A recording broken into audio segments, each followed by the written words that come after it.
Randy, one of the workers here on the B-17.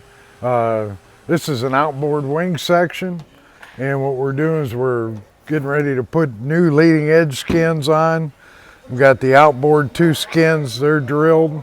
This is the inboard most, and we've got it shaped as much of the airframe airfoil as we can shape.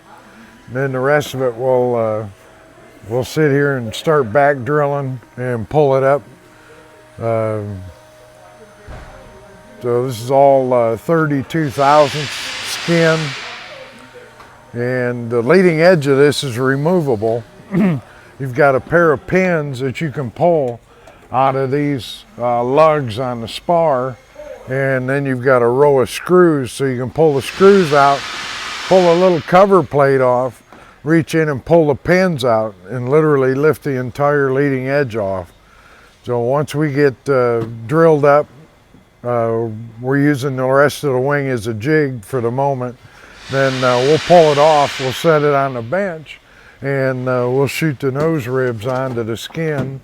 You've got a pair of stringers that run through, and it's a pretty strong leading edge.